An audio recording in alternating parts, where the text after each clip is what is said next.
todos y todas. Retomamos los miércoles científicos de la escuela. Mi nombre es Norberto Lloves, el secretario científico. Hoy tenemos el gusto de presentar una nueva mesa del ciclo científico. Le doy la palabra a su coordinadora, Estela Mariscadet. Bueno, buenos días, bienvenidos a todos, bienvenidos al ciclo científico llamado Interrogantes Clínicos y Conjeturas Diagnósticas. La mesa de hoy se llama Lecturas Psicoanalíticas sobre el autismo. Para enmarcar el tema, les voy a leer el epígrafe que pensamos de la mesa y a continuación doy la palabra a los expositores. El niño en posición de autismo se transforma en el seno de su entorno en el enigma, sin apertura a los enigmas de la existencia. Esta es una cita de Aurora Fabre. Bueno, contamos con la presencia de la doctora Teresa Helbert y el doctor Carlos Tehuel. Va a comenzar la exposición Teresa Helbert. Les digo una reseña acerca de ella y luego toma la palabra. Teresa es miembro y docente de la Escuela de Psicoterapia, es ex coordinadora del equipo infanto-juvenil del Servicio de Salud Mental de la Obra Social del Personal Gráfico. Bueno, Teresa, bienvenida, te damos la palabra, cuando quieras. Bueno, buenos días a todos. En principio agradezco la invitación a la escuela, a la comisión científica en particular.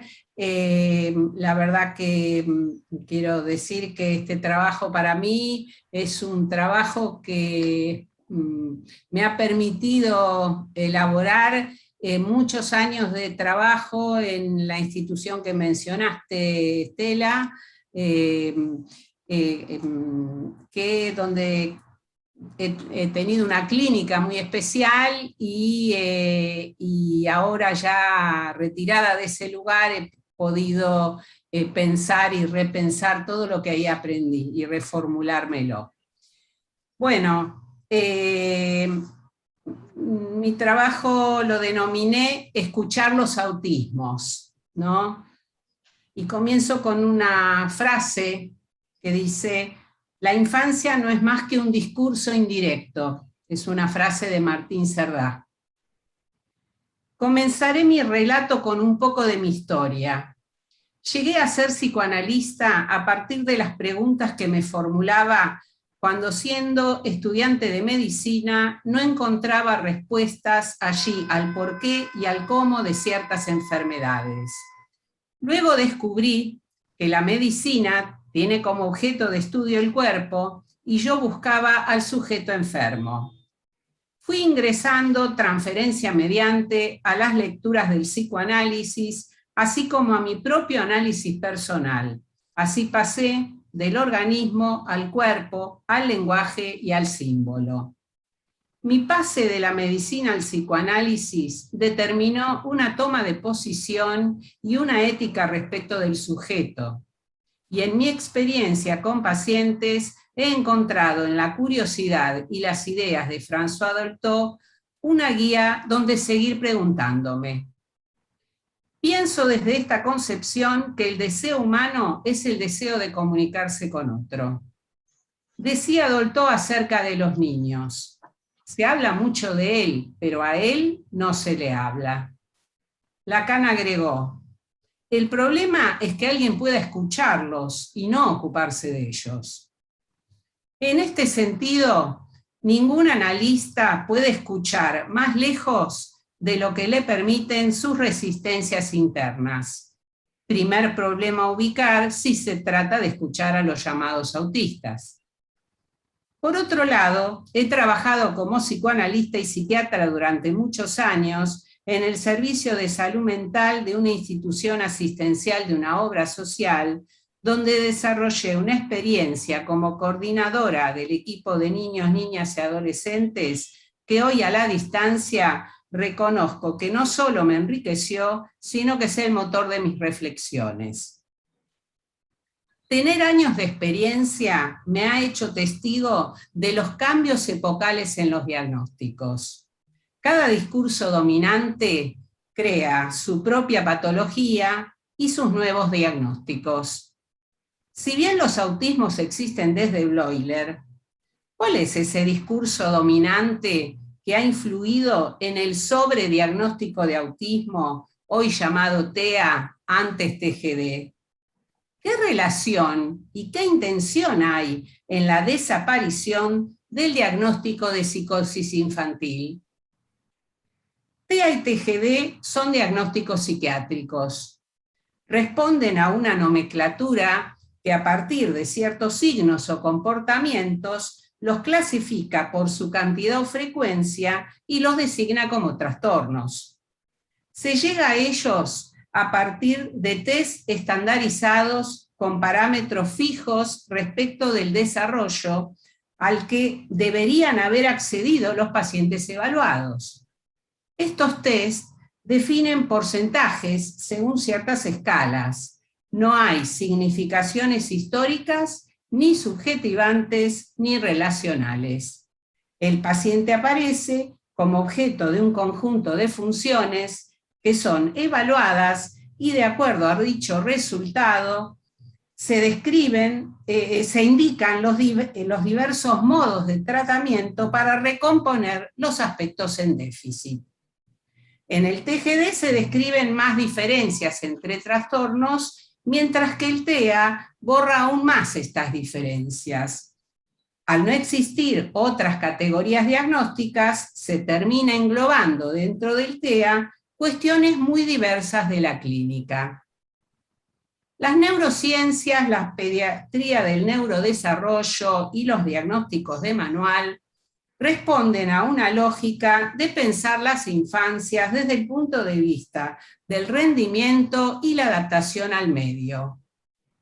Para compensar los aspectos que se llaman deficitarios, han aparecido tratamientos donde se reduzcan las funciones desde diversas disciplinas.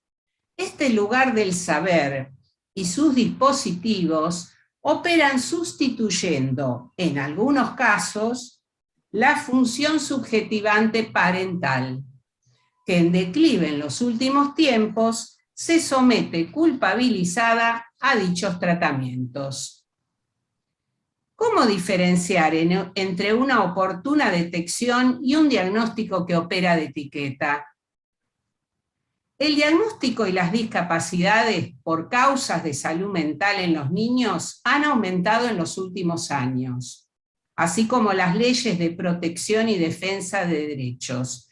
Toda una maquinaria al servicio de la salud mental. Hoy, los certificados de discapacidad son demandados por las familias y las escuelas como condición indispensable para alojar a estos niños, tanto sea en un tratamiento como en una institución escolar. Estos cambios no son ingenuos y tienen consecuencias. El niño, pensado en términos de funciones corporales y conductuales a desarrollar, es el modelo de un robot digital. Ese pequeño Frankenstein, al cabo de los años, ha crecido y cobrado vida propia, instalando un tipo de subjetividad. La ilusión del niño autoengendrado y autónomo.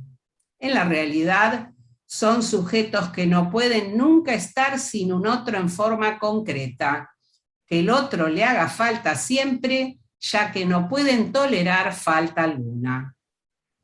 Tal vez los autismos son modos de resistencia a esas tendencias de desagregación que habitan en la cultura actual. Representan el modelo propuesto por una cultura que no cesa de intentar cerrar las puertas a cualquier manifestación de singularidad en los seres hablantes. Ya conocemos cuánto alivian a muchos pacientes y familias los diagnósticos de manual, ya que no hay implicación subjetiva en el padecer. ¿Cómo pensar los autismos? ¿Cómo comprender las manifestaciones y signos clínicos de los llamados autistas? ¿Son una defensa, un traumatismo, una falla en su constitución, son discapacidades. ¿Se trata de un cuadro psicopatológico o una condición? Las respuestas que cada profesional dé orientarán la posición clínica y la dirección de la cura. Como psicoanalista, el concepto de imagen inconsciente del cuerpo como un código de las huellas más arcaicas, un lenguaje propio a cada sujeto, lenguaje silencioso que se construye y verbaliza en transferencia, orientan mi escucha. Basta pronunciar la palabra niño autista para que evoquen imágenes, para que se dibuje el imperio de la fascinación. De él se habla como de un mago omnipotente, el huésped de un mundo inanimado. Se cree que su universo es impenetrable, incomprensible. Se lo considera exento de la necesidad de comunicación. Se trataría de alguien indiferente a nuestro mundo y al de los humanos, en contacto directo con algo que se nos escapa. Este es un párrafo de Juan David Nacio. Su mutismo impresiona. Sin embargo, que él nos hable aun cuando no habla, he ahí algo que no deja de hablarnos y nos hace hablar. Es que el mutismo por el cual se rehúsa al mundo no está fuera del lenguaje. El mutismo es una de las formas de expresión de la pulsión de muerte que habita en estos niños. La pulsión de muerte es vida, pero no es vida tierra, es vida vegetativa. Es el nombre de lo interminable de la repetición en la vida. Es un exceso ligada al dolor de existir. Frente a estos niños funcionamos, ya sea en la fascinación, hipnotizados, pegados o defendiéndonos de la fascinación, de la ansiedad y de la angustia, rechazándolos. Proyectamos nuestro sistema imaginario de comprensión y de expresión. En ambos casos, el material producido no es por el niño autista, sino por lo que el encuentro con este niño pone fuera de nosotros. Se trata de un tipo particular de transferencia, la del analista, que le viene del lugar que para él ocupa el niño autista. Aquí la transferencia se trata de algo que está en el origen de lo humano, es la posibilidad de revelación de los modos permanentes por los cuales el sujeto constituye sus objetos. El niño autista es pura presencia, encarna lo real de ese objeto pulsional. Él es el objeto de la pulsión. A esta posición del analista en la transferencia la ubico como una especie de identificación con la fuente de la pulsión, a la que le irá otorgando diversas figuras o imágenes artificiales para nombrar algo que no tiene imagen, que es la pulsión. Esa la voz, el pecho, las heces, son cosas del cuerpo. De todas las figuras, yo agrego la del dolor, a la que ubico como primordial en los autismos. El dolor expresa el caos de las pulsiones enloquecidas. El dolor es esa cosa que hace surgir la palabra en el otro. Desde allí habrá que ir construyendo por anudamiento las otras figuras de la pulsión. Dolto puso el acento en el trabajo con estos pacientes en la disponibilidad del terapeuta y la llamó transferencia a priori del analista, acentuando el encuentro y el estar al acecho de la comunicación como posición sostenida por el analista en la vía de la enunciación.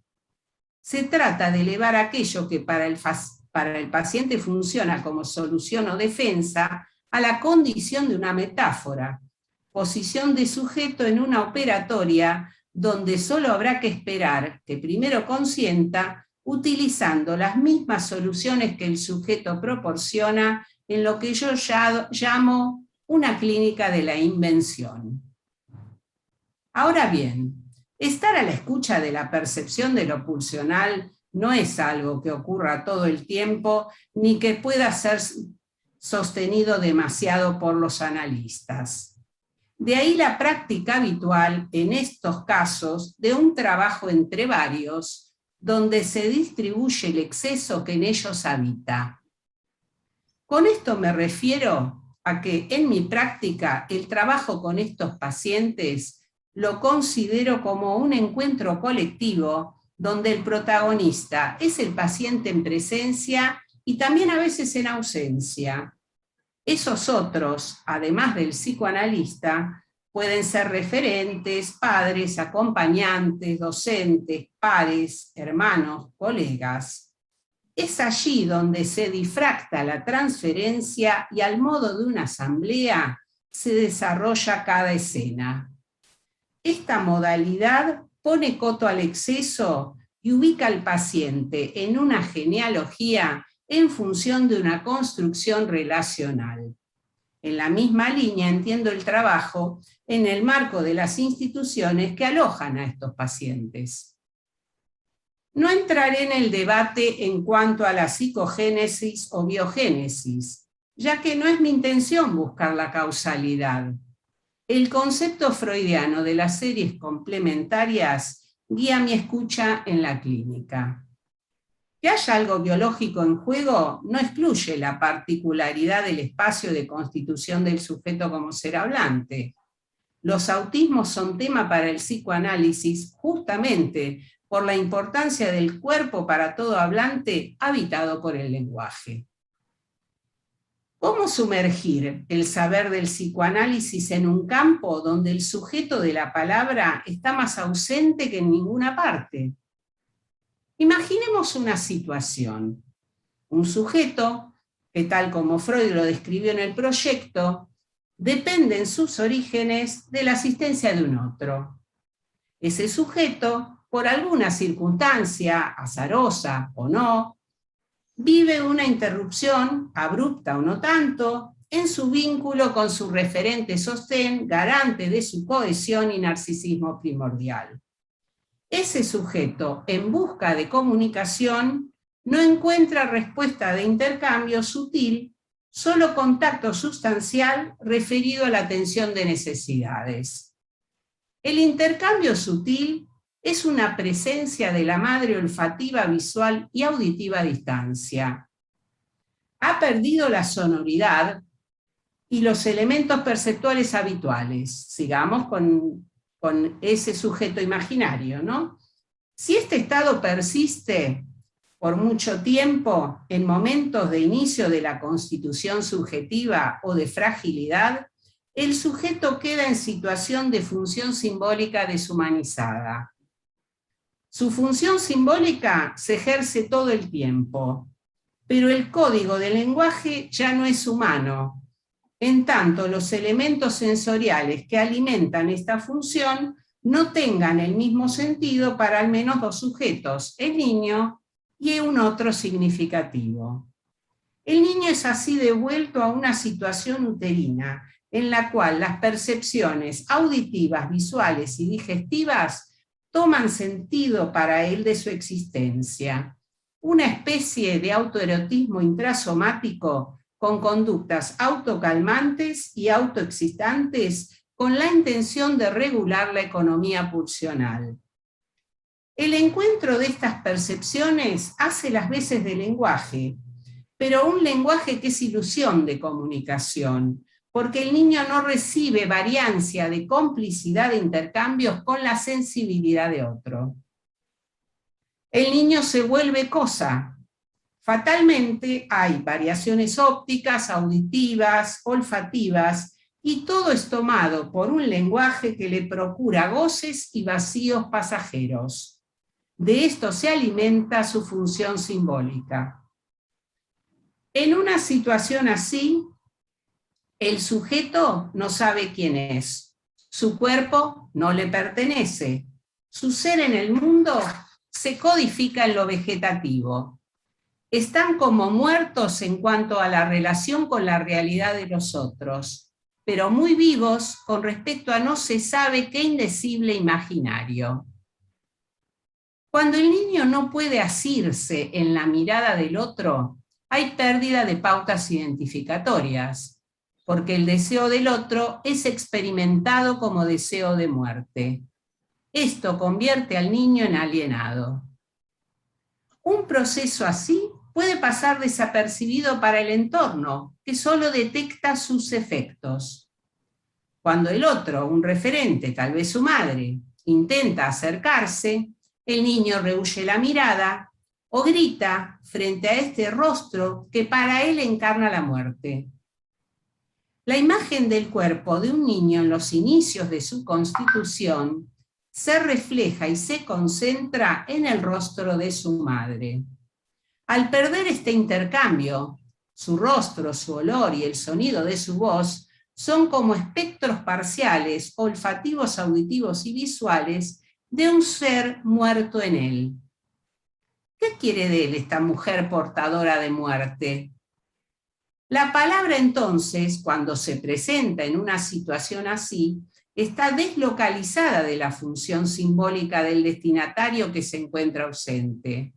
Surgen entonces fenómenos intrusivos, carentes de regulación, que no le dejan al sujeto otra salida que la desconexión, el apartamiento o el ataque. Puede ocurrir que haya conservado el interés selectivo por algún objeto cuya pérdida lo sume en un intenso pánico, objeto inseparable, fetiche antipeligro, que representa lo que permanece de lo vivo cuando no está articulado aún por el lenguaje. Es el llamado objeto autístico. Se cierra ante el entorno a causa del insoportable sufrimiento de no reconocerse frente a los demás en la integridad de sí mismo. Los estímulos visuales o sonoros lo atraviesan, ya que no armado una protección eficaz, le generan terror.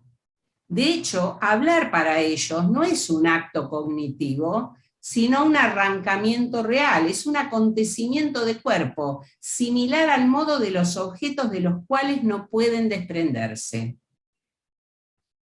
Puede que realice movimientos espontáneos, repetitivos, estereotipados, con todo el cuerpo o con alguna parte, un modo de acunamiento autocalmante, intento de inscribir un ritmo como cualidad significante ante el exceso que lo consume.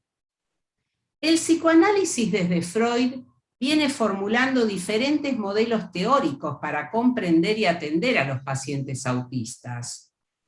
Los autismos dan cuenta de la importancia de la función simbólica en el ser humano. Todos los niños autistas están dotados para la relación humana a la espera de un escuchador. El psicoanalista que opera como mediador de la función simbólica. Los menciono en plural no solo porque cada caso es singular, sino porque en mi experiencia clínica lo que observo son estados o enclaves autísticos y entradas en el autismo luego de un traumatismo y su consecuente regresión. Para mí son un tipo particular de psicosis, con dificultad en la comunicación y el armado de lazo. Este modo particular de sufrimiento psíquico es un trauma simbólico en los inicios de la constitución subjetiva. Acontecimiento del cuerpo que marca su rechazo a la inmersión en el lenguaje y que da cuenta de una falla en la identificación primordial. Lo que hay son signos y fenómenos. Lo que se observa como un trastorno de la comunicación, su rechazo, ¿no sería su modo particular de comunicarse? Sabemos desde Spitz que ningún niño se mantiene vivo sin algún tipo de intercambio o contacto afectivo. Los niños con características autísticas presentan un particular modo de intercambio, concreto, fijo, intenso, senso-perceptivo, pasional. Es la forma en que ese sujeto niño respondió por primera vez a ese encuentro con la letra madre, la forma en que trató esta encarnadura. Revelar lo enigmático y complejo de lo arcaico no es algo que se ficha, sino que se capta en transferencia, no solo en el sujeto mismo, sino en la red de interrelaciones, en otra parte, ya que el inconsciente es el discurso del otro. ¿Qué escuchamos en un paciente al que denominan autista? ¿Qué y quién habla en ellos? Todo empieza con el relato del discurso familiar a cargo de sus referentes, en general los padres. Marcos es traído por sus padres cuando tiene 3 años de edad. Su madre relata que no emite palabras, no responde a su nombre, no fija la mirada, suele golpearse la cabeza y pegar. No puede quedarse quieto, debe ser sujetado. Su llegada al mundo fue con riesgo de muerte para sí mismo. Tuvo circular de cordón y fue intubado. Quedó con una sensibilidad broncopulmonar. Es hijo de una segunda pareja de la madre. Tiene un medio hermano con problemas de consumo de sustancias que al momento de esa consulta estaba a punto de ser padre. El riesgo de muerte y el cuidado de la salud física se destacaban en el discurso materno. La supervivencia económica y física eran una constante preocupación familiar. Marcos está sentado sobre las piernas de su madre durante el relato. En el momento que ella me muestra unos informes, suelta a Marcos y este comienza a moverse sin parar, tocándose con las cosas del consultorio, sin rumbo, hasta que su padre lo sujeta con fuerza. Marcos aúlla, mirando no se sabe dónde. Luego se suelta de su padre para volver a ser sujetado por su madre. Sus padres dicen: vivimos así, es insoportable. El espacio que el niño encuentra al nacer y en el transcurso de su desarrollo está estructurado por los otros. Son ellos los que lo conceden o no. Por otro lado, el sentimiento del niño de poseer un lugar dependerá de cómo se ubicó sin haberse tenido que borrar como sujeto. El niño cumple una función en la vida fantasmática de los miembros de una familia. El discurso de los padres tiene una acción sobre el niño. Cuanto más pequeños son, más claramente se vislumbra el efecto de alienación en el otro de su propio discurso. La apropiación del lenguaje es un elemento de desalienación, de ruptura con la captura imaginaria del otro. Al apropiarse del lenguaje, el niño se personaliza. Qué difícil que fue la llegada al mundo de Marcos, y en qué complicado escenario familiar. Qué misterioso designio se esperaba que cumpliera su llegada. La constelación de sus series complementarias por ahora no juegan a su favor. La operatoria de alienación y separación está muy comprometida. Marcos aún responde con su ser al objeto del fantasma materno. Los tiempos de la medicina apuran el diagnóstico de autismo. Un tratamiento intensivo reeducativo es indicado por su pediatra. Dice Agamben: los diversos dispositivos de tratamiento propician formas de subjetivación que generan su propio sujeto. Así, Marcos se convierte en el sujeto autista. Los llamados diagnósticos precoces funcionan en muchos casos fijando como una identidad aquello que se dice querer modificar. Así sucedió con Marcos. Lo insoportable e indecible en la historia parental se hizo presente en Marcos y lo certificó una junta evaluadora que confirmó ese mal vivir familiar. El diagnóstico es una construcción que se hace y se revisa a lo largo de un tratamiento. Tiene el carácter de hipótesis provisional y guía la dirección de una estrategia. Sirve como brújula al psicoanalista y por lo general es a precu, no a priori, que llegamos a su conformación. Considero necesario ser cauto, sobre todo en las infancias. La transferencia es la construcción de una escena, donde se despliega el cuerpo como el lugar del lenguaje. En los sucesivos encuentros con Marcos y su madre, lo repetitivo compulsivamente de un más allá del principio del placer daban el tono transferencial. Se repetían sin cesar los movimientos de soltarse y volverse a pegar entre Marcos y su madre, una puesta en escena de lo imposible de una separación simbólica. Solo amenaza de desintegración de su imagen de base, imagen que cede del narcisismo primordial, de sensación corporal de unidad y garantía de seguridad. Ese exceso sin cualificar es el modelo de lo traumático. ¿Qué pasa cuando el otro no puede cualificar ese exceso? ¿Cuál es la imagen del cuerpo cuando los agujeros funcionan como si no estuvieran? Freud planteó en el proyecto el llanto del bebé, su grito, como descarga motriz y también como grito de llamado a un otro, el agente de la acción específica, función que consiste en transformar la descarga motriz en un índice de realidad que permitirá al niño situarse en su ambiente.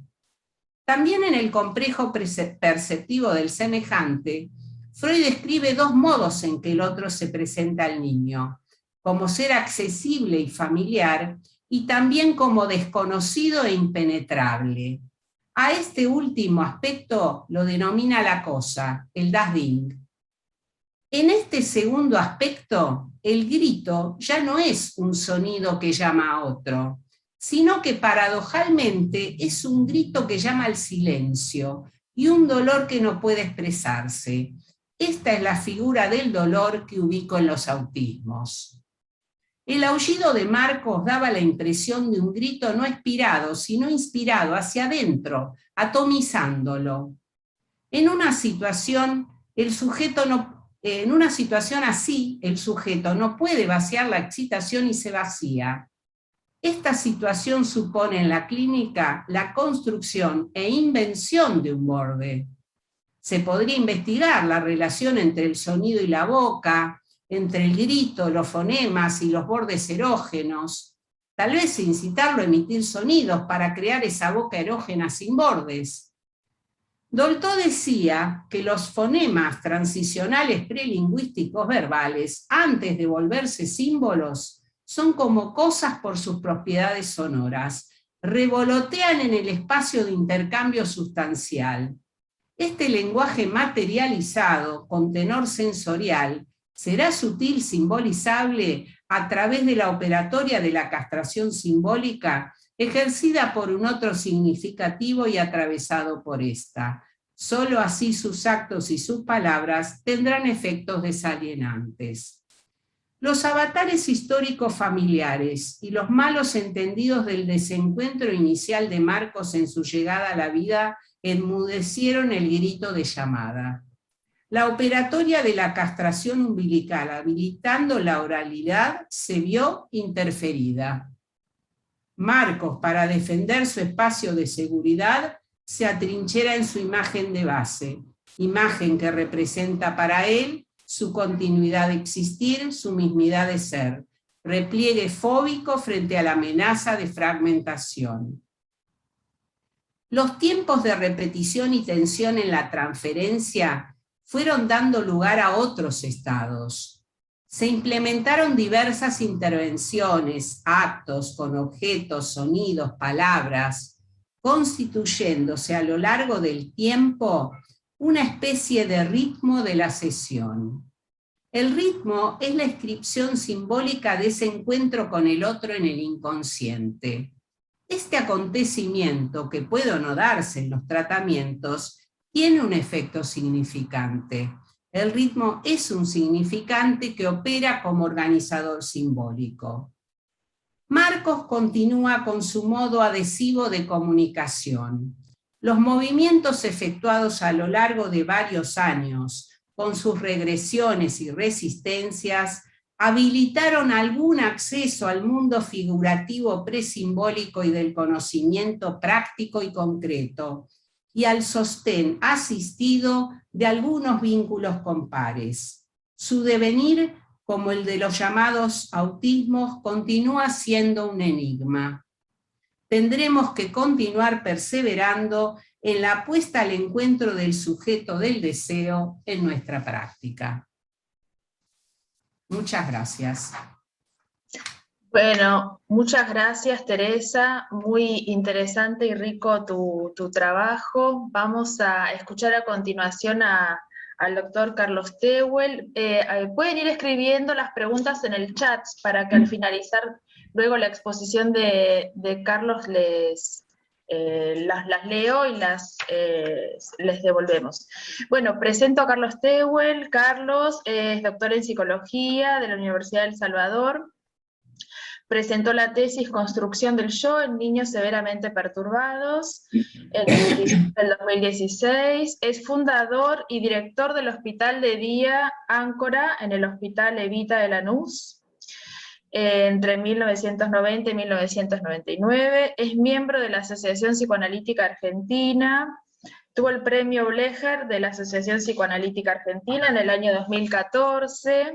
Es asesor del Ministerio de Salud de la provincia de San Juan, Argentina. Es director, entre 2016 y 2018, es director del Centro Educativo Terapéutico Proyecto Puente para niños autistas y psicóticos desde el año 1996, compilador del libro Psicosis y Autismo Infantil, compilador del libro Psicoanálisis, Escuela Inglesa, sus aportes a la clínica actual, director de 2 colecciones de libros, Niñez, Adolescencias y Familias del siglo XXI, Editorial Vergara, y Perspectivas Psicoanalíticas, Editorial Vergara. Bueno, Carlos, bienvenido, cuando vos quieras. Bueno, muchas gracias por la presentación, muchas gracias por la invitación de la escuela a estar con ustedes en el día de hoy. Y yo a Teresa no la conocía, y realmente hemos escuchado prácticamente una tesis doctoral del recorrido que hizo sobre el autismo. Así que seguramente voy a repetir algunas cosas que sin querer queriendo, como decía el Chavo, escribí algo que similar a lo planteado por Teresa. También les quiero decir que antes de la pandemia, en estos encuentros científicos, yo siempre presentaba viñetas clínicas. Ahora, como queda grabado y no se sabe, digamos, se expande en el éter todo este tipo de reuniones, entonces lo que voy a hacer ahora, cuando terminemos, voy a pasar un videíto animado en lugar de viñetas clínicas, ¿sí? Bueno, mi texto dice lo siguiente. Considero que el autismo es una defensa extrema frente a un estado psíquico con una cantidad de dolor imposible de tramitar. Recordemos que para Freud el psiquismo tiene como función aligerar las excitaciones provenientes del exterior, pero fundamentalmente las que surgen del interior como el hambre, sed, temperatura. A mi entender, ya desde sus primeros trabajos metapsicológicos, Freud trata de explicar cómo esas cargas excitatorias deben transformarse en cierta cualidad para ser aceptadas en el aparato mental. Comparto con ustedes fragmentos de 2 artículos para mostrar estas ideas. El proyecto para neurólogos de 1895 y la carta 52 del año siguiente. En el proyecto, en el punto donde explica la vivencia de satisfacción, Freud está describiendo cómo la alteración interior producida por una carga excitatoria, se aligera por una inervación motora, pero que no es beneficiosa ya que dura poco tiempo. Cito lo que dice Freud. El organismo humano es al comienzo incapaz de llevar a cabo la acción específica. Esta sobreviene mediante el auxilio ajeno. Resulta fundamental el encuentro con este auxilio ajeno. Por la descarga sobre el camino de la alteración interior, un individuo experimentado advierte el estado del niño. Esta vía de descarga cobra así la función secundaria importante en extremo del entendimiento y de la comunicación, y el inicial desvalimiento del ser humano es la fuente primordial de todos los motivos morales. Ahí cierro comillas. Rescato de este párrafo la importancia vital que tiene el auxilio ajeno como fuente de la comunicación humana. Y el otro tema que me resulta de suma importancia es que Freud habla de un individuo experimentado. No dice qué género tiene que tener ese individuo. Sí dice, repito, que es indispensable que sea experimentado para cumplir con la función materna, de apego o de sostén.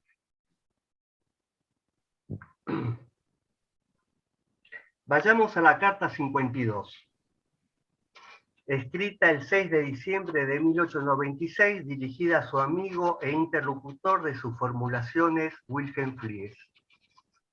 Allí dibuja un esquema en donde explica el funcionamiento del aparato mental. Se basa en las inscripciones y traducciones de las primeras percepciones a través del aparato sensorial. Ubica en primer lugar las percepciones, luego la retranscripción de las percepciones en signos perceptivos, la traducción de estos signos que formarían el inconsciente y la última traducción para llegar al preconsciente conciencia. En síntesis, el aparato estaría formado en estratificaciones y retranscripciones de las primeras percepciones. Con estas dos hipótesis trataré de explicar qué entiendo como autismo infantil. Es imposible que la excitación sea descargada por completo, ya que el aparato quedaría vacío. Para que la primera traducción de las percepciones se realice, es necesaria, como dije anteriormente, la función del yo auxiliar. En este encuentro temprano y fundante, algo falla para que no se produzca la acción específica. Lamentablemente fue Bruno Bettelheim quien comenzó a culpabilizar a las madres de los niños autistas y quedó en el discurso social este estigma hacia ellas, produciendo un gran rechazo hacia la terapia analítica. No se trata de culpabilizar, pero sí de tratar de entender qué pasó en esos encuentros tempranos para que se produjera semejante detención emocional en un niño. Un segundo, por favor, que tengo que traerme agua. Sí.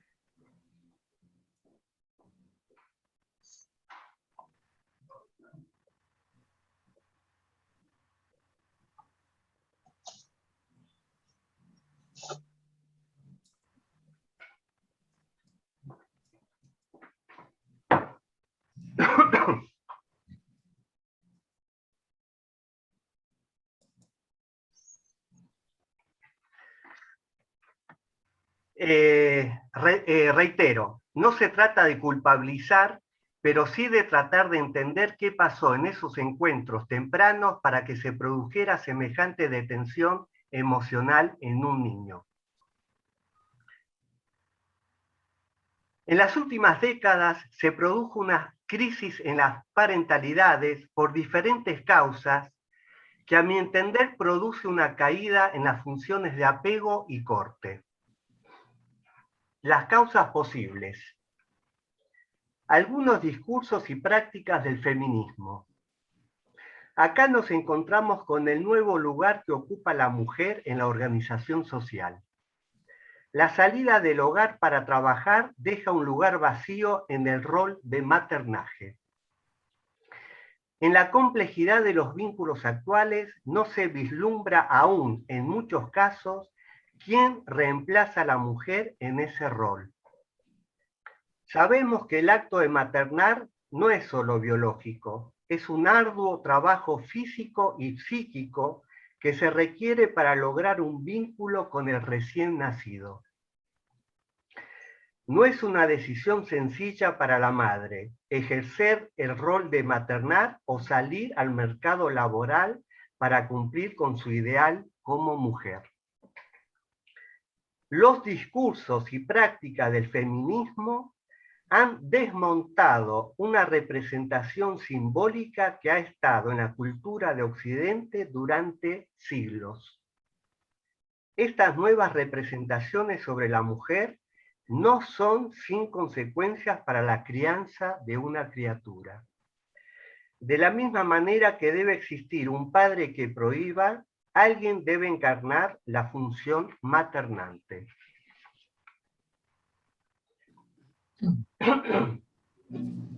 Otra causa que pienso que tiene que ver con las crisis de las parentalidades, las consecuencias del neoliberalismo. El neoliberalismo es la fase del capitalismo que comienza en los años 80 del siglo pasado. Algunas consecuencias en la subjetividad de los individuos en esta nueva fase son las siguientes. Pasamos a ser consumidores. Se ataca la tradición. Recuerden que el historiador Fukuyama hablaba del fin de la historia. Somos desechables. Se resalta el individualismo en el registro narcisista, poniendo en primer plano la imagen como el ideal. Otra causa, la evolución de la tecnología. Desde 1969, cuando se creó ARPANET, hasta el día de hoy, con el establecimiento de las redes sociales han transcurrido solamente 50 años. Según algunos expertos, esta nueva forma de comunicación produjo una revolución en la humanidad. Más allá de ser una herramienta excelente, como por ejemplo lo que estamos haciendo ahora, tiene sus aspectos negativos. El semiólogo italiano Franco Bifo Berardi dice que en la actualidad los individuos son inundados por estímulos de todo tipo que reciben sin tiempo para reflexionar. También marca las dificultades que traen las pantallas, ya que en ese encuentro no se produce la empatía necesaria con el otro. Un ejemplo muy claro de esto fue durante la guerra de Estados Unidos con Irak, en donde gran cantidad de la población mundial veía este horror como si fuera un video game, actuando como barrera defensiva frente a la visión de tal horror.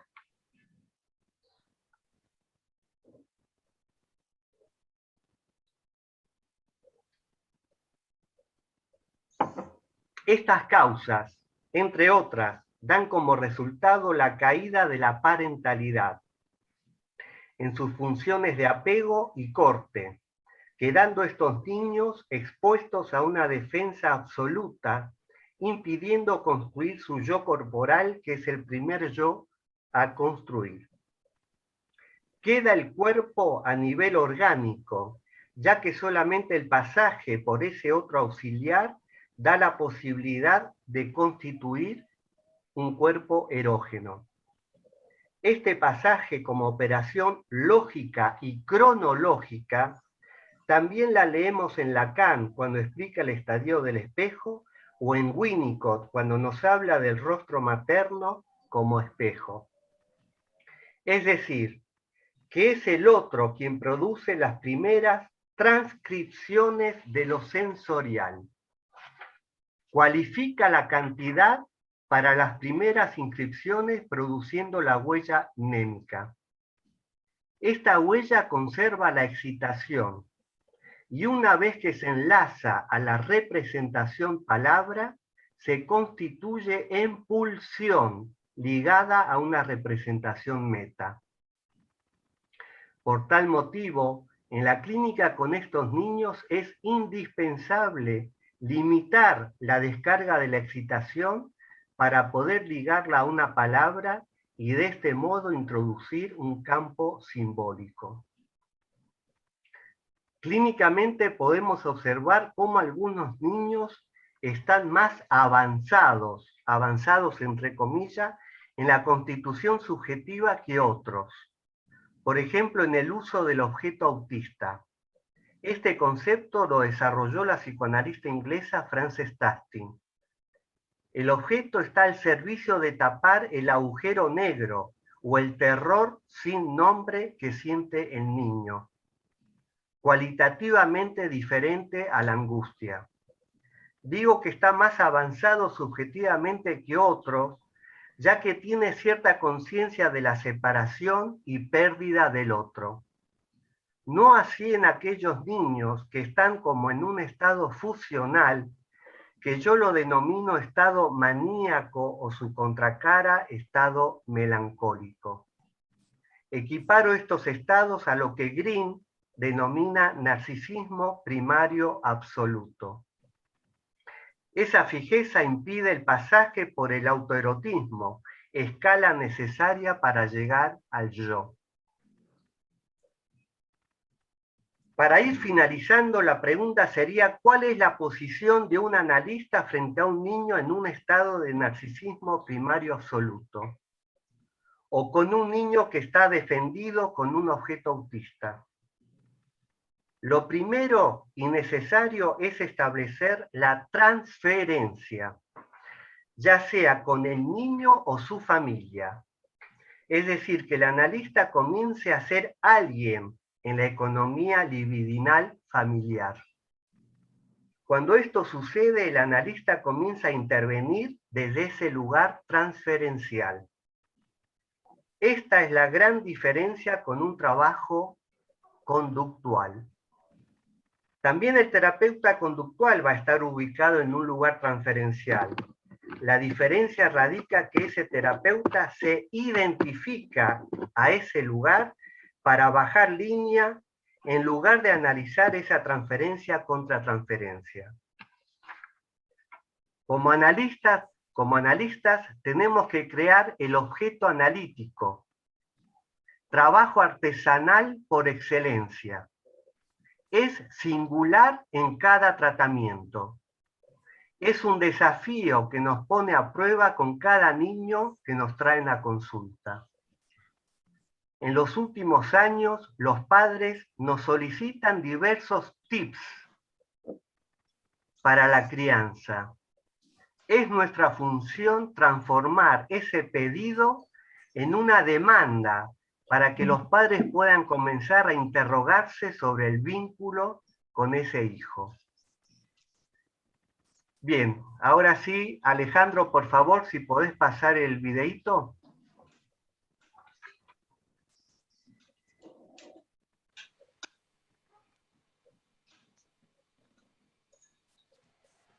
Mon petit frère, dans la lune. Je me souviens quand mon petit frère il est né, il faisait que manger. Il mangeait beaucoup, beaucoup. Il pleurait aussi. Beaucoup, beaucoup. Mais il dormait pas beaucoup par contre.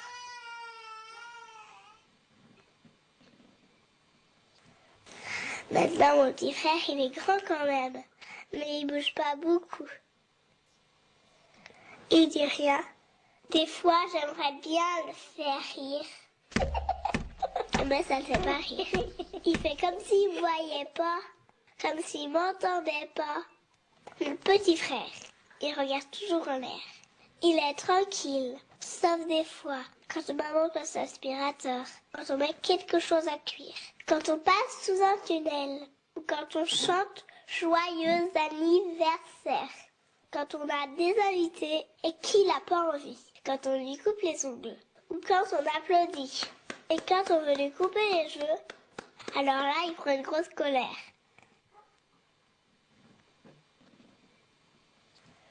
Et c'est pas drôle, hein. Mon papa et ma maman, ils sont obligés de lui couper les cheveux quand il dort. Tout doucement. Mon petit frère, il va à la crèche, mais il joue pas avec les autres enfants. Il regarde en l'air. Comme toujours. Quand on se promène, les messieurs et les dames le regardent beaucoup aussi. Et puis, des fois, mon frère, il fait des gestes tout bizarres. Il bat les bras, comme pour s'envoler. Il y en a qui ont peur de ça. Ils croient que c'est une maladie qui s'attrape. Je lui offre des bijoux. Il aime ça, les bijoux, lui, parce que ça brille. Mais il les touche pas. Ou un tout petit feu, hein, du bout du doigt. Il a déjà vu beaucoup de docteurs, des spécialistes. Beaucoup. Il en voit toujours. Mon papa et ma maman, ils disent qu'il n'est pas vraiment comme tout le monde. Il est un peu bizarre. Mais alors, moi, je le regarde beaucoup, ce petit frère. Ce petit frère qui regarde toujours le ciel. Même quand on fait les courses. Même en voiture. Il aime regarder le ciel. Mon petit frère, il est né comme tout le monde. Mais il vient aussi un peu de la lune. Eh ben oui, il aime ce qui brille, comme la lune. Il aime bien ce qui est rond et qui ressemble à la lune, comme les bouches d'égout. Et ça va toujours devant une bouche d'égout. Et c'est vrai, hein? Et si on veut qu'il avance, il faut mettre le pied dessus. Il la voit plus et hop, il continue sa route. Aussi, il aime monter les escaliers, mais pas descendre, hein? Il préfère monter.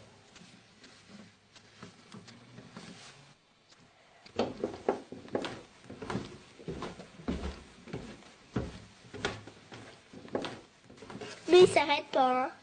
Il monte.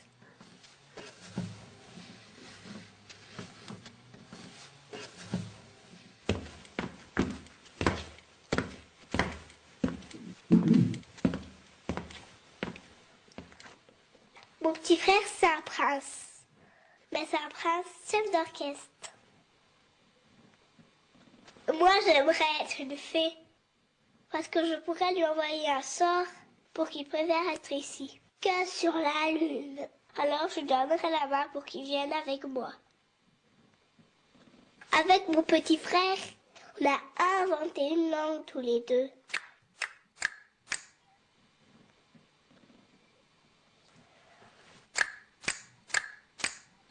On joue au jeu du chapeau. Je mets un chapeau et lui, il rigole. Et après, il me court après. Alors là, on est tous les deux. Et c'est bien.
Bueno, simplemente con esto quería mostrar la artesanía, el desafío nuestro de ir a ese mundo de un niño y que no hay nada preestablecido, ¿no es cierto?, para que los analistas sepamos hacer, sino que es la artesanía de poder encontrarse con un niño que quiere ir a la luna, ¿no es cierto?, y no estar con los humanos.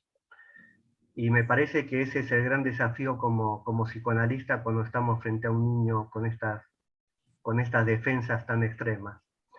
Bueno, hasta acá lo mío y ahora el diálogo con todos los presentes, ¿no? Gracias. Bueno, muchas gracias, Carlos. Bellísimo el video. Muchas gracias por tu trabajo también.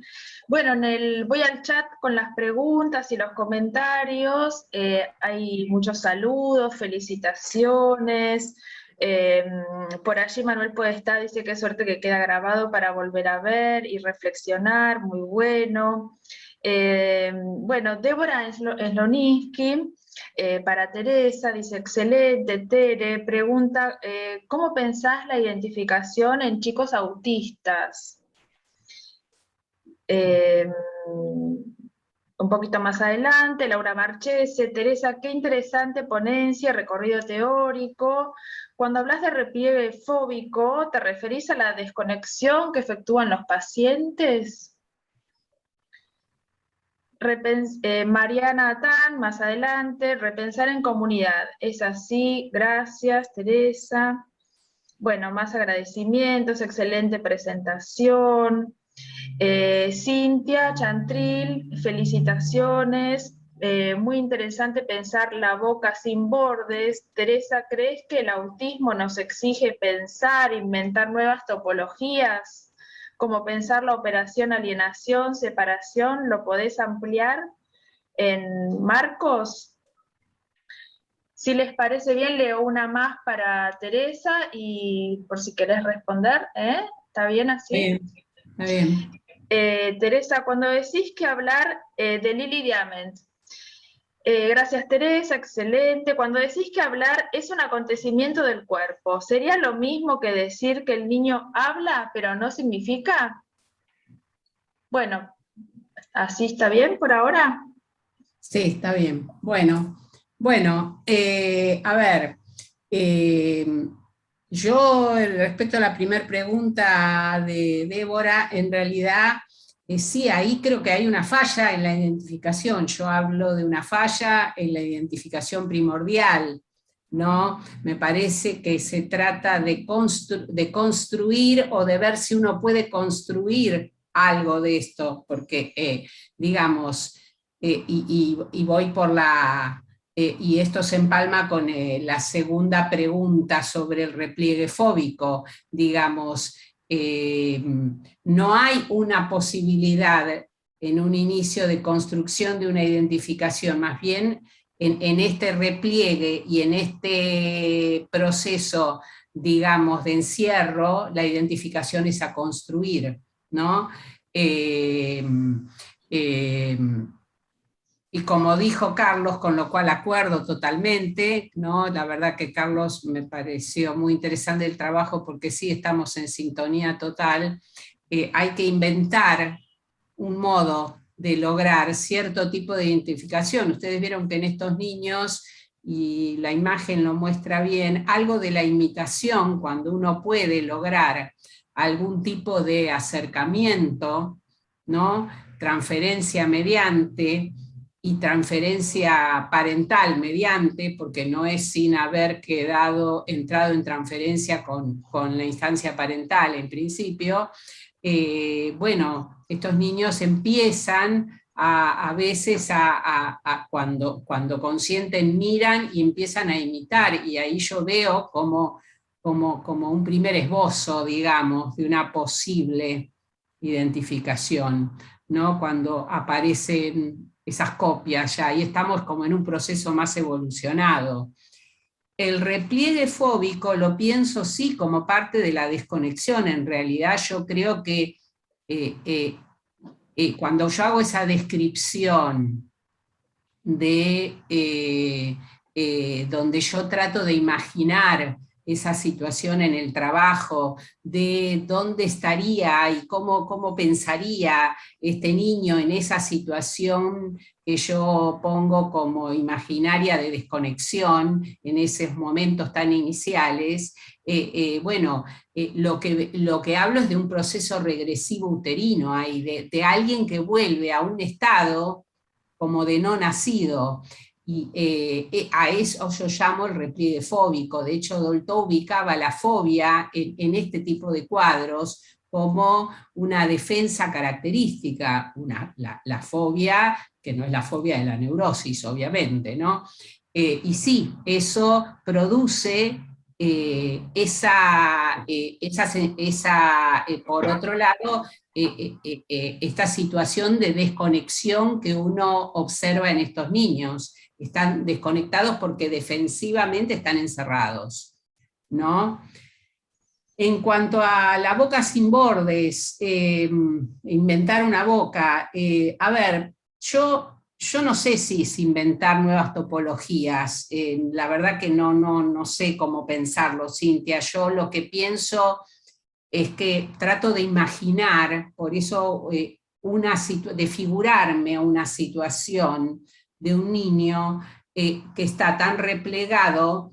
Por eso también hablé ahí yo hablo y tomo el modelo de Dolto, donde hay operaciones lógicas y cronológicas, tal como las describe Carlos, donde hay operatorias que no han funcionado en esta constitución subjetiva.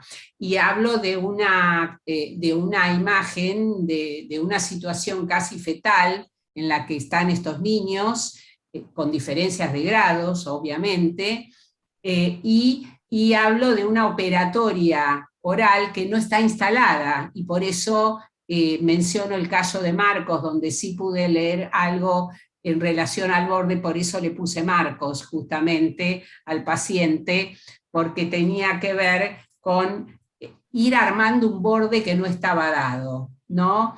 Entonces la oralidad es eso, es empezar a armar un borde. En mi boca no había erogeneización de una boca, no había una boca erogeneizada. Estábamos yo me lo imaginaba como con una bolita en una bolsa que se mueve de aquí para allá, ¿no? Es como yo me lo voy imaginando y desde donde yo me ubico para pensar alguna operatoria, y voy inventando, ¿no?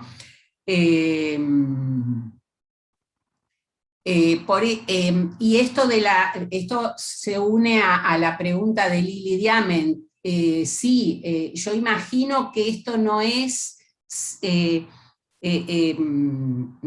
es como si el sufrimiento de estos niños de ser sacados de esa bolsa, digamos, como yo la imagino, para entrar en otra operatoria, es un procedimiento con un nivel de angustia muy alto, con un nivel de sufrimiento muy alto, y es casi como un parto, como el arrancamiento de un parto.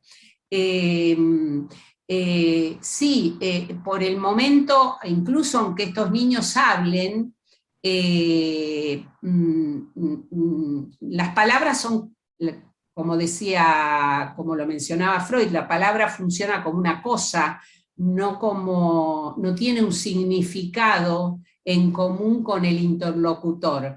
Funciona como esa cosa que construyó, ¿no? Como un elemento para sí, como si fuera un objeto, ¿no? Así como le funciona el objeto que pudo armar, si pudo armar un objeto autístico. De hecho, hay chicos que usan sonidos ecolálicamente, ¿no? Y funciona como esa cosa que los acompaña, como algo que los acompaña. Son como esbozos de algo que empieza, pero es como un esbozo concreto, todavía no es un símbolo. Entiendo que lo decís en ese sentido vos, Lili, tu pregunta, ¿no? Es un habla sin significado. Bueno, no sé si respondí algo o si hay algo que más que quieran preguntar. Bueno, en fin. Sí, hay más preguntas para los dos. Carlos, hay muchos comentarios en relación al video tuyo que, bueno, refleja, impactó, hermoso, que, bueno, tiene que ver con tu trabajo. Podríamos pensar, Mariana Tan, podríamos pensar el encuentro que logra su hermana con su amor sin juzgarlo, buscándolo.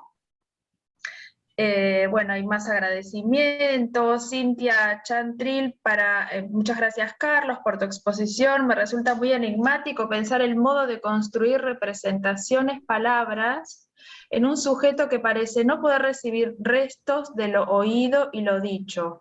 Tal como dice el video, ¿cómo podemos compartirle un poco de nuestro mundo cuando justamente parece que la posibilidad de lo parcial es lo más complicado de lograr? ¿A eso te referías al comienzo cuando hablabas de la saturación de los estímulos que no se pueden procesar? Avanzo un poquito más, bueno, más agradecimientos. Mario Farrés, hermosas exposiciones. ¿Podrían ampliar el lugar del ritmo como factor en juego en el autismo y su tratamiento posible? Marta de Justi, la transferencia será como una primera construcción de una comunicación cualificadora. Para Carlos, la hermanita que relata, de la María Sloninsky, la hermanita que relata y describe a su hermanito, ¿la podemos pensar como facilitadora para trabajar con este niño? ¿Dos más o una más? ¿O quieren que pare un poquito acá? Bueno, podemos paro ir acá. respondiendo, sí, sí. Bueno. No sé si Carlos, había para Carlos, que empiece Carlos. Sí. Bueno, gracias por la pregunta. Y la saludo también a Ana María, que está ahí, la estoy mirando, así que un beso, Ana María. Bueno,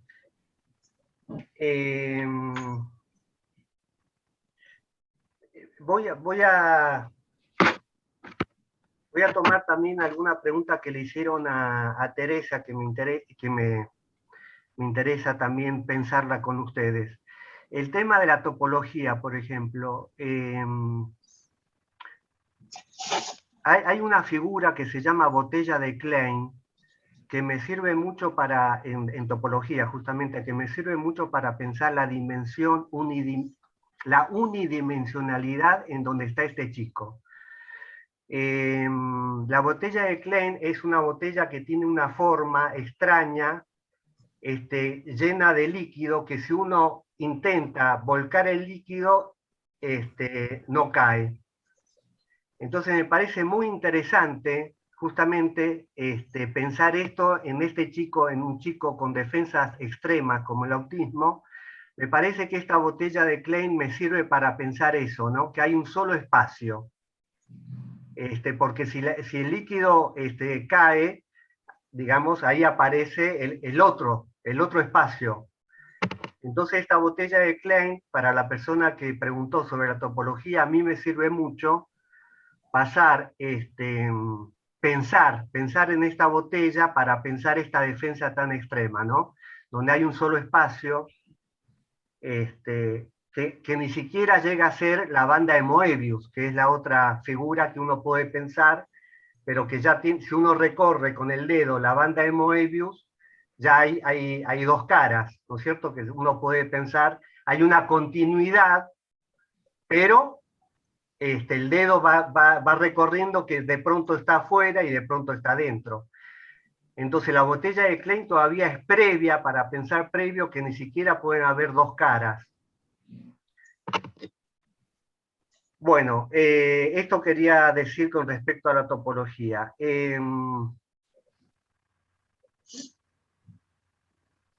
El ritmo, digamos, para mí es la constitución de la subjetividad, se construye por un ritmo, digamos. Es básico, digamos, el ritmo de la vigilia, del dormir, el ritmo de las mamadas, ¿no es cierto?, de cuando el nene toma el pecho. Es decir, la construcción subjetiva, si no hay un ritmo, para mí es imposible que haya constitución subjetiva.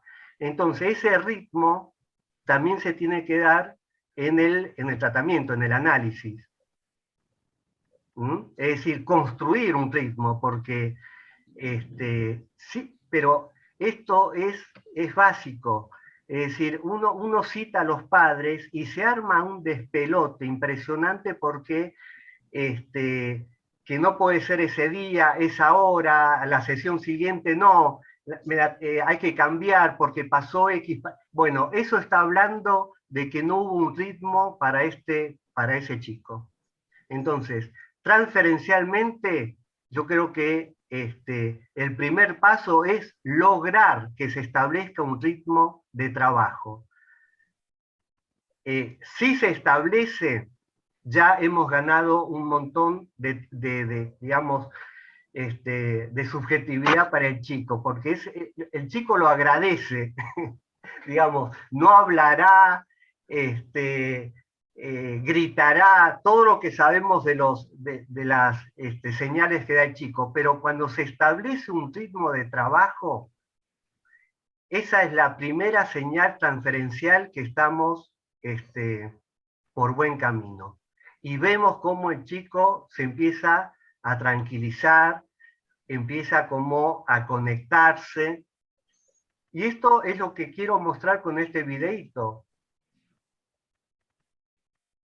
La hermana hace lo imposible para conectarse con ese niño. Ella sabe que está ese nene que está ahí con ese aura separado del mundo, separado del sujeto, de los otros. La hermana hace lo imposible para conectarse, para lograr ese encuentro. Para mí eso señala cuál es nuestra función analítica. Lograr un encuentro con ese niño.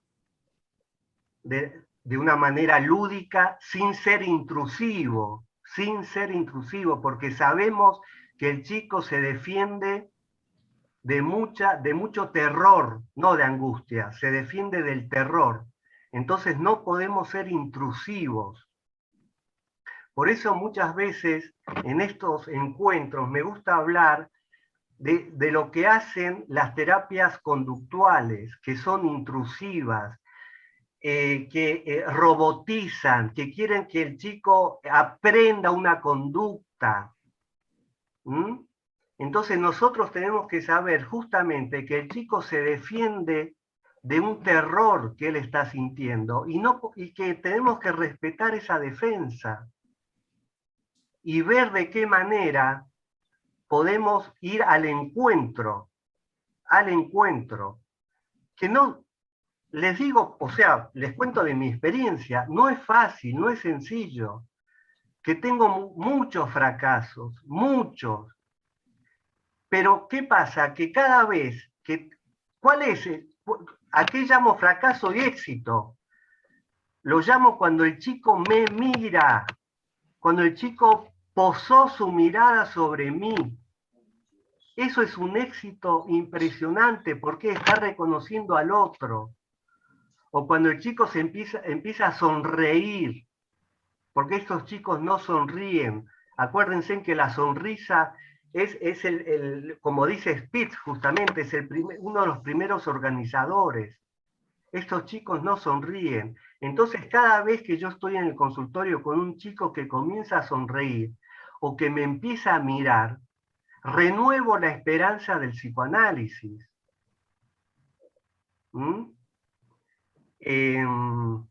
Entonces este videíto, a mí ya lo vi ya, pero miles de veces. ¿Pero por qué? Porque en ese encuentro que la hermana hace todo digamos, una invención de cómo encontrarse con ese otro nene, con su hermano. Entonces, ese video animado me enseña a mí que yo tengo que ser creativo, sin ser intrusivo. Y no les puedo decir que tengo una manera. Con cada chico, no sé por qué, pero algo hace ese nene que me dice tengo que ir por acá? Y encontrar el ritmo básico, el ritmo fundamental, el ritmo transferencial. Porque sé que para que haya un chico así, quiere decir que no hubo un ritmo en la crianza. Entonces esa es la transferencia, encontrar un ritmo en la transferencia.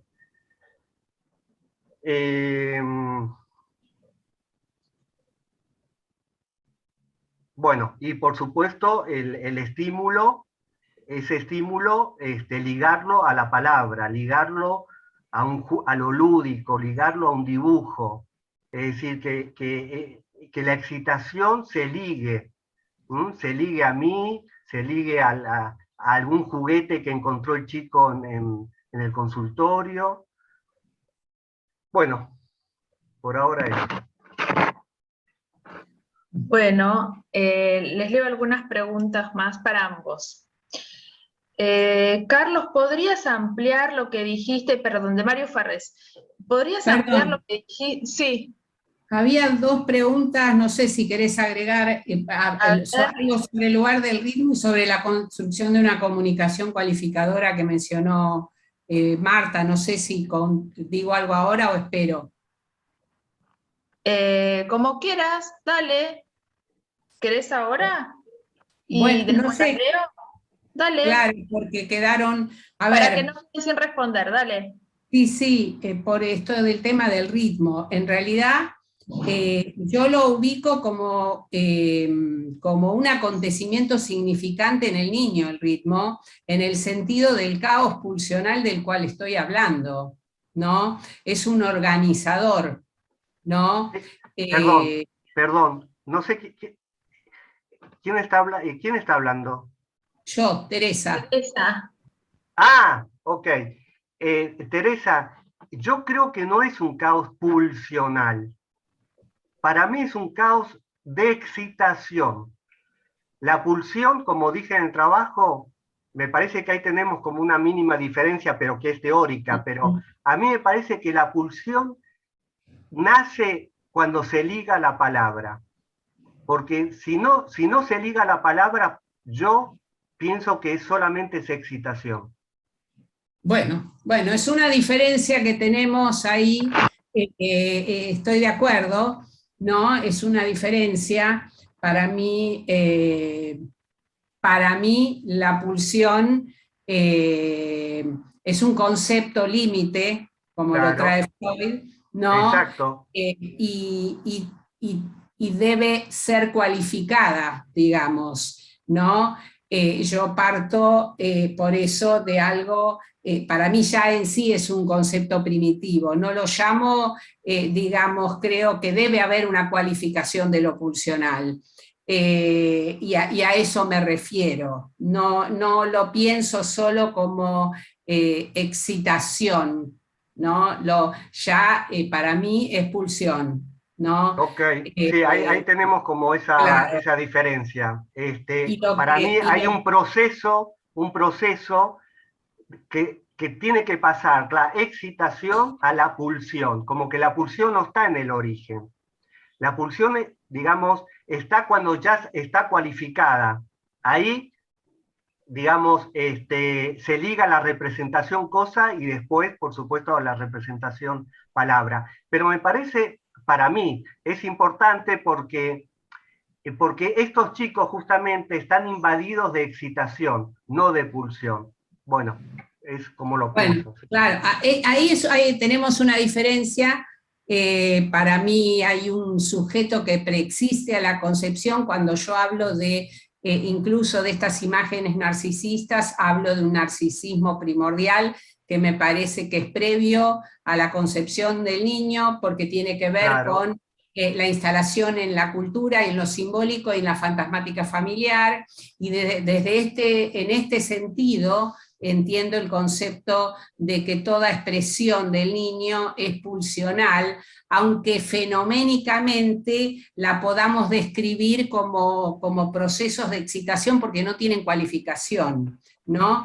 Entonces, yo creo que el concepto de ritmo del que estoy hablando implica como una primera inscripción, como una primera cualificación de aquello que no está cualificado de lo pulsional, y que es un organizador, y que en realidad que es una correspondencia que tiene que ver con algo vi ahí que tiene que ver en los chats, así muy al pasar, pero que no pude leer todo porque pasó rápido, que tiene que ver también con la noción freudiana de la presencia y la ausencia, que se empieza a producir algo del orden de la presencia y la ausencia, y algo del orden de ese borde del que estamos hablando, ¿no? Sí, Me gustó lo de la figura de la botella de Klein, porque es como la figura de la bolsa de la que yo te hablaba,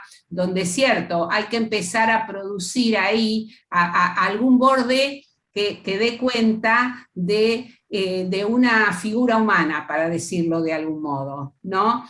Y de una figura abierta hacia el mundo exterior, hacia un otro. Por eso coincido que cuando un niño, transferencia mediante, empieza a poder levantar la mirada, obviamente ya han transitado mucho, se ha transitado mucho camino. Yo, en el caso de Marcos, que les mencionaba, es un caso que atendí durante muchos años, y realmente al principio las situaciones que se presentaban eran situaciones muy caóticas en el consultorio. Yo ya, cuando yo sabía que llegaba Marcos, decía, uy, hoy viene Marcos, ¿no?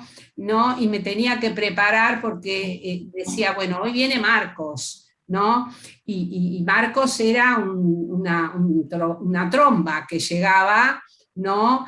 Y donde en realidad el enlace fuerte, que me parece importante, y lo que fue habilitando, fue el lazo fuerte que la madre de Marcos estableció conmigo. Yo, en la experiencia que tengo con estos niños, me he dado cuenta que los padres llegan muy desconsolados, ya muy vapuleados, después de muchas consultas, y muchas veces vienen muy a la defensiva, muy enojados, muy peleados con todo. Imagínense niños donde hay frustración tras frustración. Entonces lo que uno recibe ya ahí es una situación que tiene como que desandar, ¿no? Que tiene que construir. Por eso, por eso este comentario que vos hiciste, Marta, esto de poder, del ritmo, de poder organizar incluso con los padres un ritmo de encuentro, donde poder empezar a conversar con ellos, ya eso implica una cualificación de la comunicación. Yo recuerdo una madre que venía y siempre se enojaba de todo, y siempre venía enojada, y siempre agredía, y siempre reclamaba, hasta que, y por supuesto en ese contexto los niños estaban en la sintonía de, digamos, era imposible entablar algo, hasta que poco a poco la madre, como bueno, uno fue alojando ese tiempo, escuchando su queja, y empezando a contar la historia, los niños entonces empiezan a funcionar en otra sintonía, ¿no? Pero eso toma mucho tiempo. Mucho tiempo.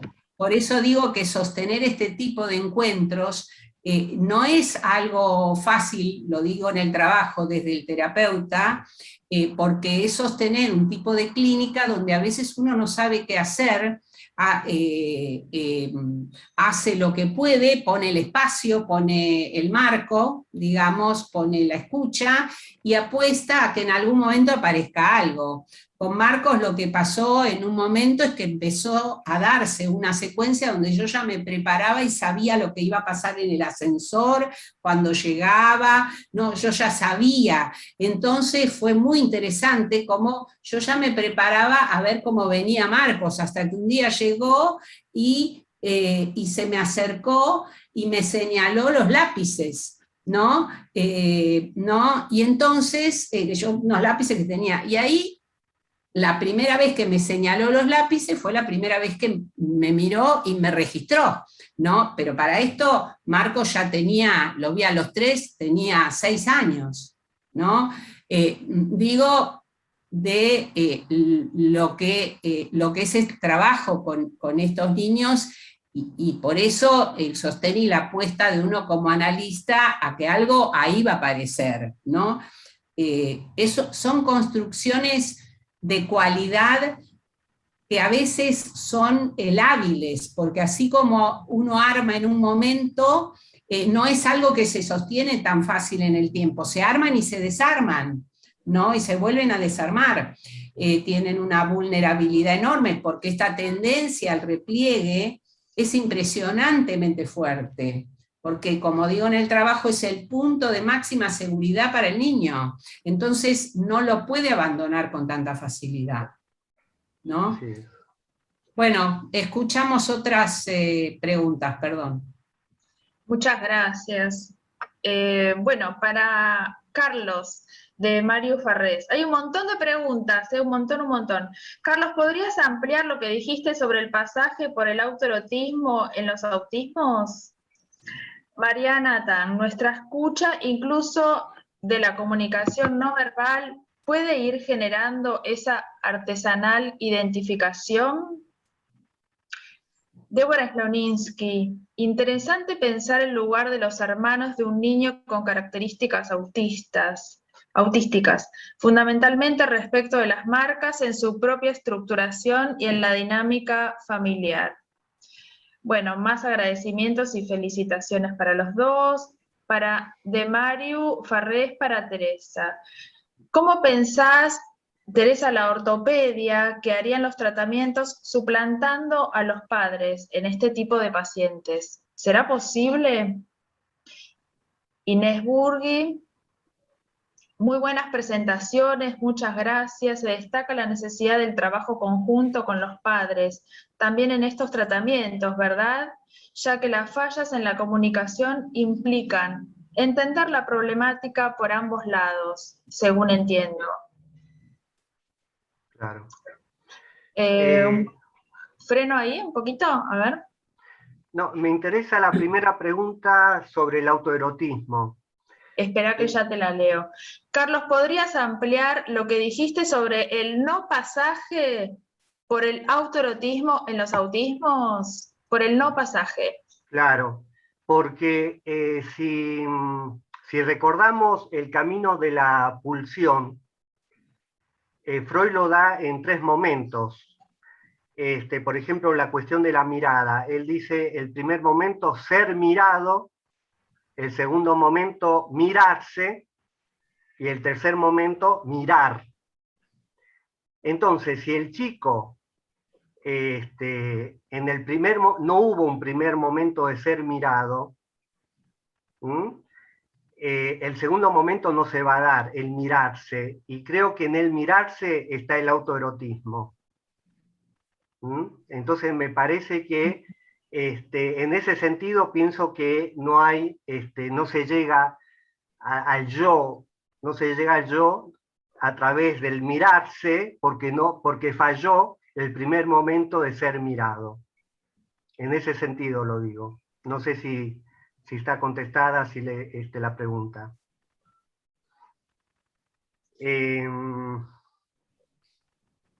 Bueno. Me interesa, perdón, pero me interesa remarcar algo que dijo Teresa, que me parece muy importante. Cuando hay una falla tan estructural en la subjetividad, yo creo que ese niño va a necesitar ese yo auxiliar casi en forma permanente. Porque no nos olvidemos que siempre va a estar acompañado por, muchas veces hay un acompañante terapéutico al lado del chico.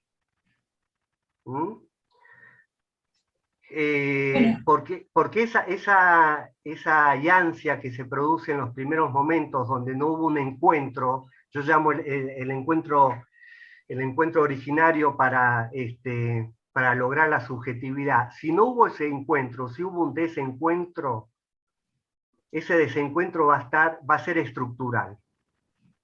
Entonces, el análisis, el analista, la transferencia, creo que va a ser por muchos años, y frente a una frustración que da la vida, ese niño se va a replegar. Va a volver a defensas muy primitivas. Por lo menos en mi experiencia, y fundamentalmente cuando llega a la adolescencia, con todo el cambio hormonal, corporal, biológico que ahí se produce, ese joven ya va a tener, en mi experiencia, necesita de un yo auxiliar al lado de él, para tramitar toda esa nueva experiencia, esa etapa vital. Creo que, por lo menos en mi experiencia, siempre requiere de ese acompañante que esté junto a él. Bueno, quisiera comentar algo que tiene que ver con la comunicación y con algunos postulados que yo planteo. Sí, tenemos algunas diferencias con Carlos, y está bien que las tengamos, porque es un tema donde creo que estamos planteándonos o construyendo teorías posibles para entender. A mí me sirve pensar estos niños, y por eso yo pongo en el trabajo desde el punto de vista de adulto, como sujetos desde la concepción. Por eso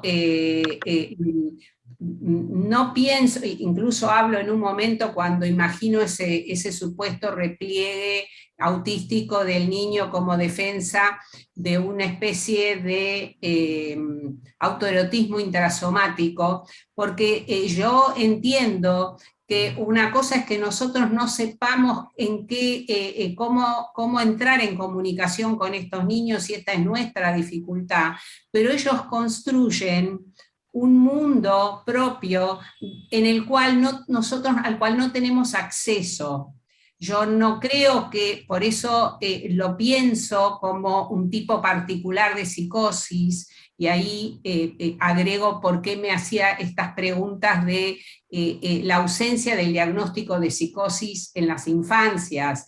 Yo veo niños que hoy son atendidos como, nominados como autistas. Yo atiendo niños desde que me recibí, y en aquella época recibía niños con características de distintas edades, con algunos síntomas o características de estas, y que eran nominados como psicosis esquizofrénicas, en fin, tenían otras nominaciones, debilidad mental, digamos, había otro tipo de nomenclatura, y se hablaba de enclaves autísticos y de algunos puntos autísticos. Yo sigo pensando en esa línea, ¿no? Creo que hay otras cuestiones que las mencionó Carlos en relación, y que las menciono yo en el trabajo, en relación a por qué hay un sobrediagnóstico de autismo en detrimento del diagnóstico de psicosis infantil, ¿no?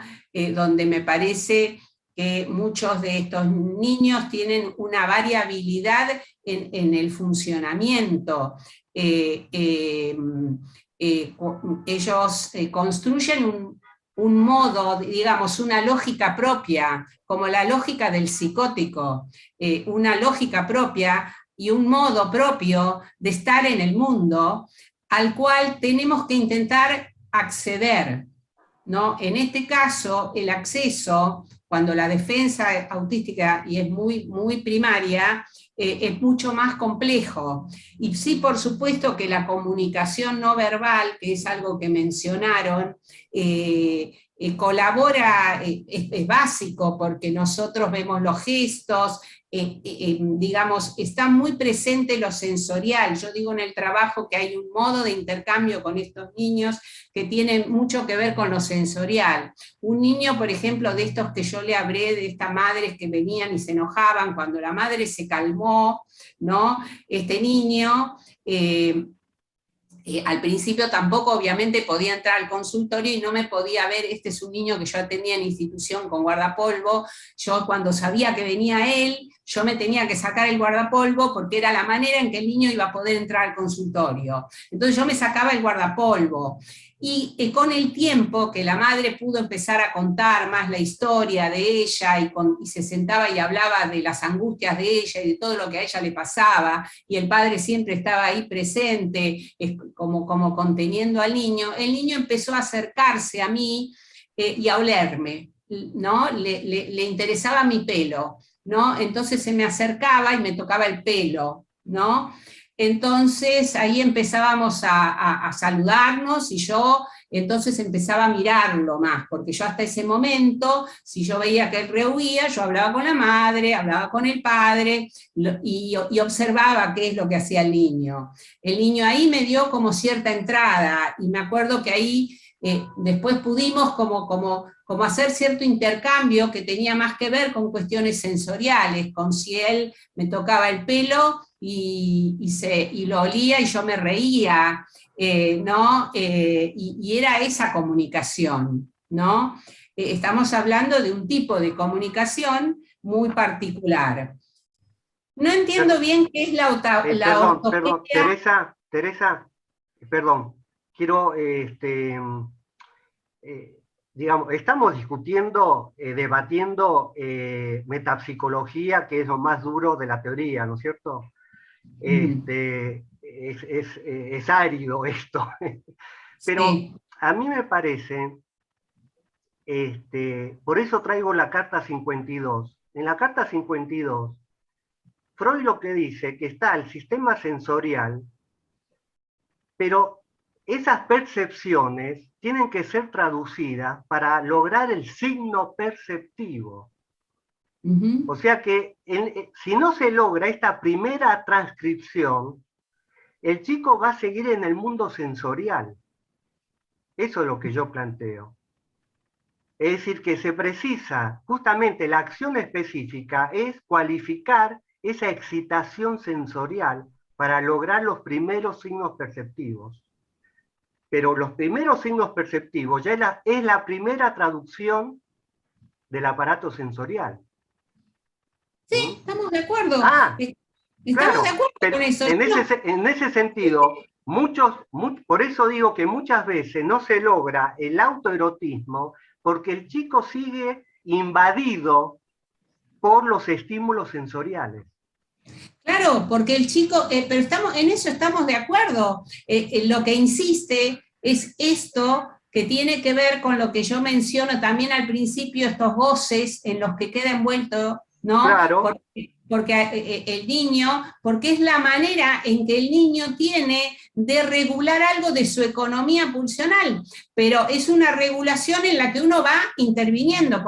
Cuando digo esto del chico que que me olía, bueno, muy de a poco fuimos haciendo como algún modo, por eso yo al reírme o hacer como que me daba cosquillas, lo que hacíamos era intentar empezar a ponerle cualidad a eso, ¿no?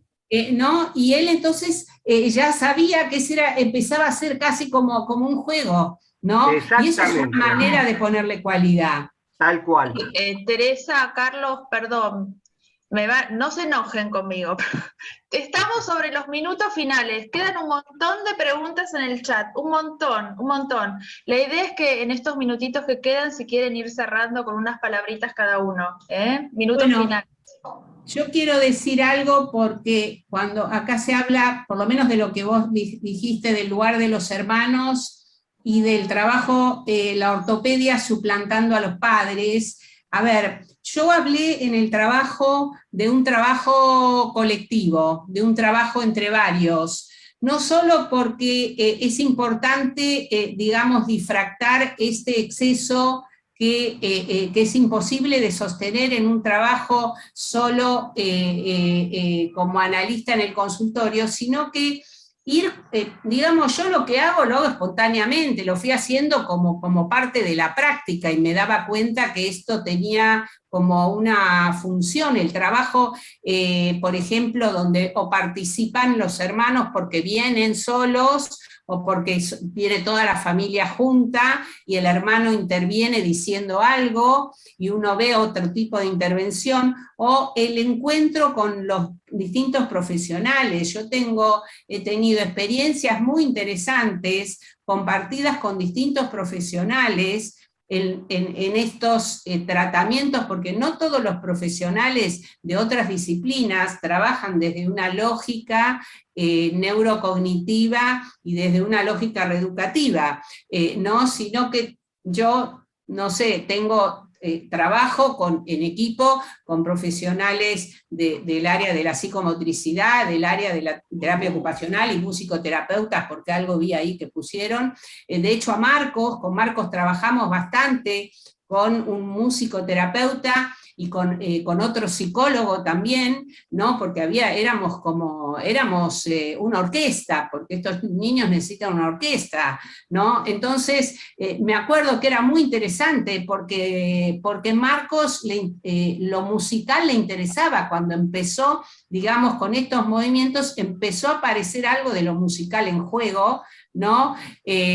En donde, bueno, de tanto tocar, tantas cosas, porque él tocaba pared, tocaba esto, tocaba aquello, tocaba lo otro, en la musicoterapia empezó a tocar instrumentos, ¿no? Y nosotros nos poníamos en contacto con estas cosas, digo porque todo eso también es a lo que yo llamo ahí un trabajo colectivo. Me parecía que quería señalar esto porque hay que ir como armando ese colectivo de equipo de trabajo. Bueno, por ahora nada más y agradezco, supongo que quedarán muchas cosas pendientes porque es un tema abierto, no cerrado.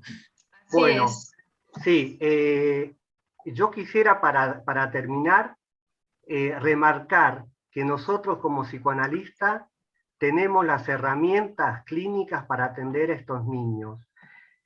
Hay una manera de entender y de poder trabajar. No podemos dejar la clínica de estos chicos en manos solamente de los conductistas, porque robotizan. Yo he visto chicos, después de algunos años de tratamiento conductuales, donde me encuentro con robots, no son seres humanos.